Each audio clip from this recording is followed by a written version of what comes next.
Россию лихорадит разного рода абсурд.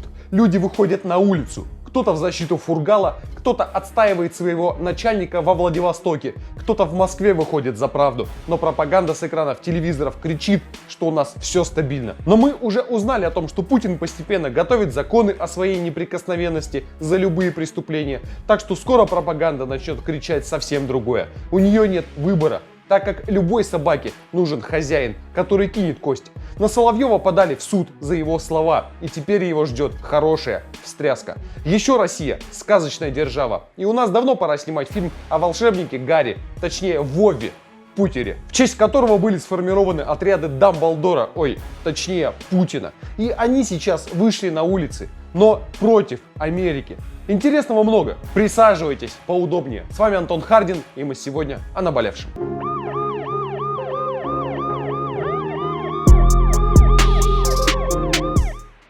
Друзья, ролики с правдой начали блокировать. И мой последний ролик, где я рассказывал правду, как раз заблокировали и до сих пор не восстановили. Поэтому, если вы хотите распространения правды, делитесь роликом во всех социальных сетях, отправляйте его всем знакомым, ставьте лайки, пишите комментарии и подписывайтесь на канал. Это очень поможет в распространении информации. Если мы правду не будем распространять, нам будут врать с экранов телевизоров они. В Хабаровске холодно, но люди снова вышли в эту протестную субботу. В соцсетях загорелись споры. Кто-то писал, что вышло 3 калеки, кто-то, что 1500. Но сейчас речь идет не о цифрах. У меня вопрос к тем, кто радуется тому, что стало выходить людей в разы меньше, чем в самом начале. Вы что, своих же соотечественников врагами считаете? Эти люди — гордость страны, они отстаивают свое. Фургал в России стал символом протеста. Вы чему радуетесь? Живете в своем болоте и квакаете, что протесты — это все дурь.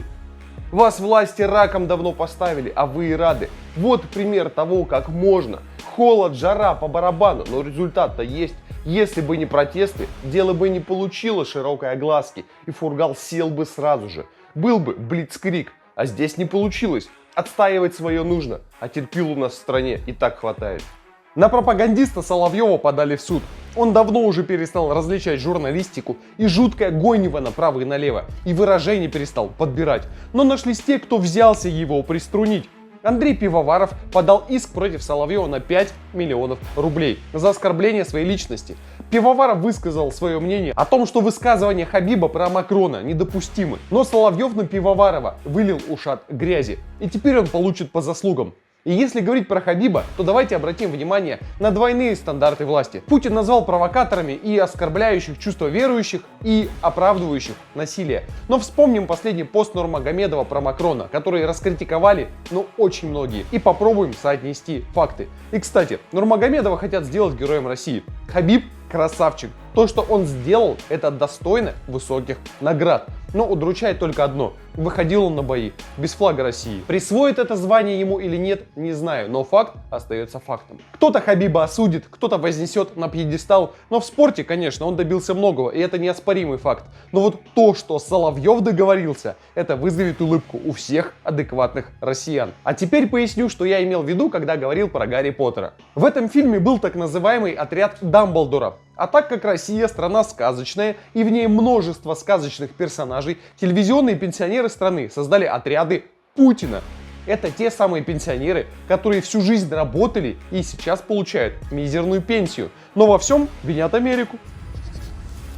Мы, отряды Путина, общественная организация отряды Путина, категорически не согласны с этими выборами, проходящими в Америке. Сплошное шоу бардачное, устроенное на весь мир. Со всех источников информации видно, все возмущены. В Америке выборы — это клоунада, а в России голосование на пеньках — это высшая степень свободы слова и высоких технологий. Даже Володин назвал выборы в США постановочными, в отличие от России, конечно, где есть многопартийность. Только в Америке мы видим борьбу, реальную борьбу. А у нас кто борется за власть? Жириновский, что ли, борется за власть? Или кто? Что он имеет в виду под этим? То, что мы видим, как проходят выборы в Америке, это вакханалия и нарушение всех человеческих прав в стране, в ихней. Так не должно быть. Это не выборы, это уродливое шоу. Мы, отряды Путина, категорически не признаем выборы в Америке. Не признаем! Не признаем! Не признаем! И да, пенсионеры правы. Вдруг выборы в Америке пройдут нечестно, Байден сменит Трампа и придет писить в наших подъездах и разрушать дороги. Дорогие друзья, я безмерно уважаю возраст. У меня у самого есть бабушки. Но идиотизм, он в любом случае остается идиотизмом. И возраст здесь вообще ни о чем не говорит. Путин! Путин! Путин! Путин! Эти люди кричат, что интернет развращает нашу молодежь. Но вот телевизор, там только правда и ничего кроме правды. Отряды Путина вперед!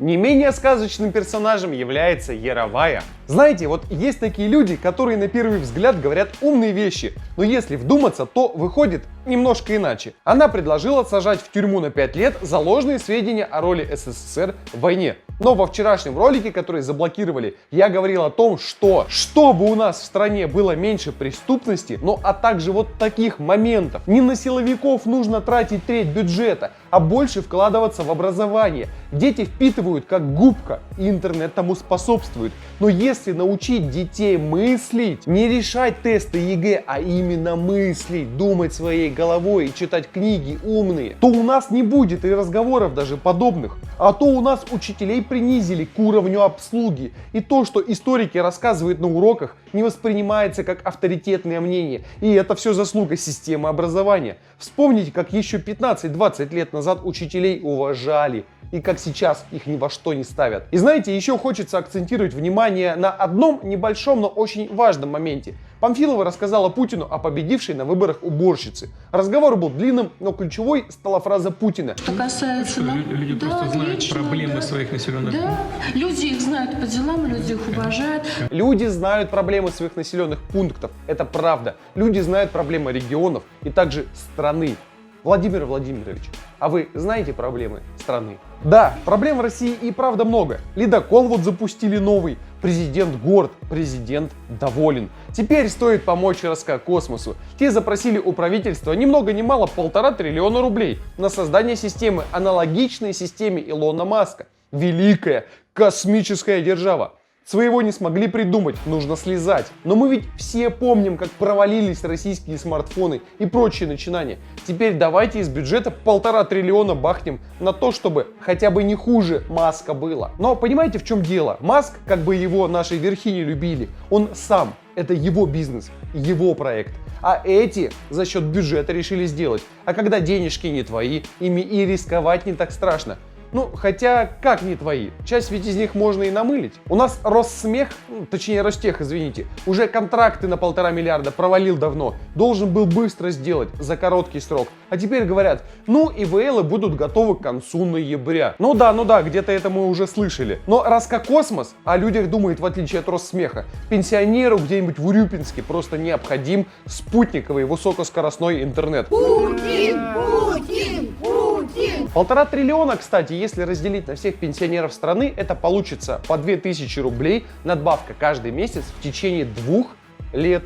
Вот и думайте теперь. На фоне этого новость о том, что мэрия Москвы планирует увеличить расходы на чиновников на 2 миллиарда, кажется просто детской шалостью. Всего лишь на 2 миллиарда. И у меня очень простой вопрос. А у вас морда не треснет? Золотые вы наши. Ну а про то, что пенсионный фонд планирует потратить кучу бюджетных средств на освещение своей деятельности, я вообще молчу.